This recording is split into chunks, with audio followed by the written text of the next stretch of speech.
नमस्कार मंडळी, अचानक पाहुणे घरी आले त्यामुळे स्वयंपाकाची खूप गडबड चालू आहे। इथं घेतलेले आहे 1 चमचा गव्हाचं पीठ। आता इथं मी 2 चमचे गव्हाचं पीठ घेतले।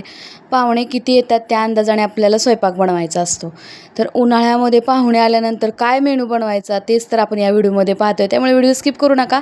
आवडला व्हिडिओ तर लाईक करा आणि हाईपसुद्धा नक्की करा। तर इथं 2 चमचे गव्हाचं पीठ घेतलं, त्यामध्ये घातला 2 चमचे रवा, बारीक रवा घातला, 1 चमचा अर्धा चमचा साखर घातली, मोठी साखर आपली, चवीनुसार मीठ घालायचं। आता हे सगळं घातलेलं साहित्य पिठामध्ये व्यवस्थित मिक्स करून घ्यायचं आणि व्यवस्थित मिक्स करून झाल्यानंतर थोडं थोडं पाणी घालून याची कणिक मळून घ्यायची।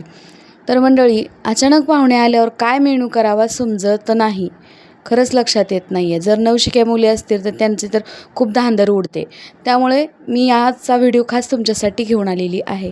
आता यामध्ये थोडं थोडं पाणी घालून सगळा व्यवस्थित असा कणकेचा गोळा मळून घ्यायचा आहे। तर मंडळी, आता आपण कणिक मळतोय तोपर्यंत मला तुम्ही सांगायचं आहे, माझा हा व्हिडिओ किंवा माझी ही रेसिपी तुम्ही कुठल्या जिल्ह्यातून किंवा कुठल्या गावातून पाहताय मला कमेंट करून नक्की सांगायचं आहे। तर मंडळी, बरेच दिवस झाले आपल्या चॅनलवरती उन्हाळी वाळवण रेसिपी किंवा भरपूर रेसिपी मी अशा अपलोड केलेल्या आहेत। तुम्ही चॅनलवर नवीन असाल तर चॅनलला सबस्क्राईब जरूर करा। तर इथे बघा, थोडं थोडं पाणी घालून आपण जे कणकीचा गोळा आहे तो व्यवस्थित असा मळून घ्यायचा आहे। तर बघू शकता, इथे आपला कणकीचा गोळा ऑलमोस्ट मळत आलेला आहे। तर कशासाठी कणिक मळता यावर सुद्धा आपला कणकीचा गोळा अवलंबून आहे। थोडासा घट्टसर असा इथं आपण गोळा मळून घेणार आहे, कारण इथं आपण पाहुण्यांसाठी एक मस्त असा खास उन्हाळी स्पेशल मेनू बनवतोय। तर कुठला मेनू आहे त्यासाठी व्हिडिओ शेवटपर्यंत बघावा लागेल। घट्टसर असा गोळा इथं मळून झालेला आहे आणि याला थोडंसं तेल लावून व्यवस्थित असं मऊ करून घ्यायचं आहे। पातळ गोळा मळायचा नाही, थोडासा घट्टसर गोळा मळायचा आहे।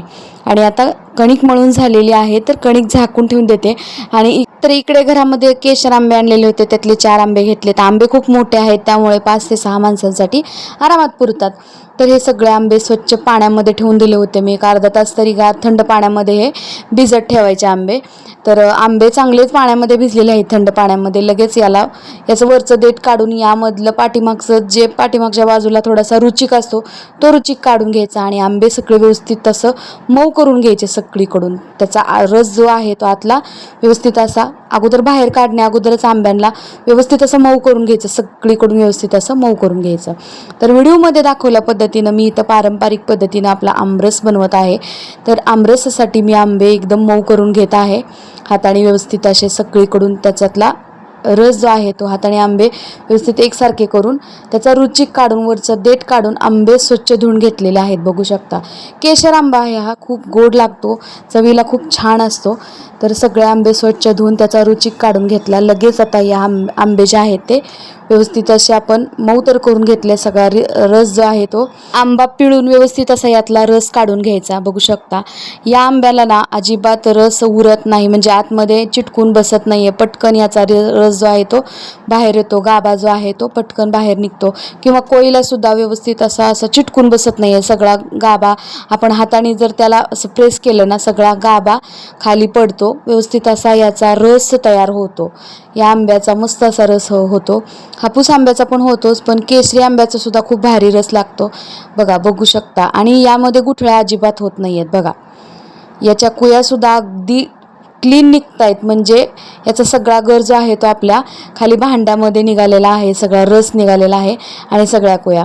नंतर सुद्धा या कुया आपण थोडंसं पाणी घालून धुवून घेणार आहे, कारण त्यामध्ये सुद्धा थोडासा रस निघलेला असतो। तर अशा पद्धतीनं आमरस बनवून घेतला आणि पारंपरिक पद्धतीचा आमरस तयार झालेला आहे। इकडं आपली कणिक व्यवस्थित भिजलेली होती, लगेच आपण त्यातला एक छोटासा गोळा काढून घेतला आणि गोळा काढल्यानंतर थोडंसं या गोळ्याला तेल लावून आपण लगेच याला लाटून घ्यायचं आहे। तर बघा, एकदम मस्त अशा भन्नाट थोडंसं तेल लावून याच्या मस्त अशा पुऱ्या लाटून घ्यायच्या आहेत। तर हो, मी आज पाहुण्यांसाठी आमरस पुरीचा बेत केलेला आहे, कारण घरामध्ये आंबे तर होते आणि कणिक मिळून फक्त आपल्याला पुऱ्या बनवायच्या होत्या। आमरस तयार करून घेतला, लगेच इथं आपण कणिक अगोदर मळली होती, पुऱ्या तयार करून घेतल्या। इकडं गॅसवरती तेल तापत ठेवलं होतं कढईमध्ये, तेल चांगलं गरम झालं, लगेच पहिली पुरी बनवून घेतली आपण। तेलामध्ये सोडूया आणि पुरी मस्त अशी तळून घेऊया। तर पुरी बनवताना करताना लक्षात ठेवायचं आहे, थोडीशी पुरी खुसखुशीत पाहिजे असेल तर थोडासा रवा घालायचा. आपण यामध्ये थोडासा रवा घातला आणि रवा घातल्यामुळे काय होतं, थोडासा क्रिस्पीनेस पण आपल्या पुरीला येतो आणि जास्त वेळ पुरी आपली फुगलेली तशीच राहते. त्याचप्रमाणे मी यामध्ये साखरसुद्धा थोडीशी घातलेली आहे, त्यामुळे आपल्या पुरीला कलरसुद्धा छान येतो. तर अगदी टमटमीत अशी ही आपली पुरी तळून तयार झालेली आहे. दुसरीसुद्धा पुरी आपण याच पद्धतीनं तयार करायची आहे आणि पुऱ्या याच पद्धतीनं लाटून तळून घ्यायच्या आहेत. तर लक्षात ठेवायचं मंडळी, पुरी बनवत असताना आपण पुरी पीठ लावून अजिबात लाटायची नाहीत.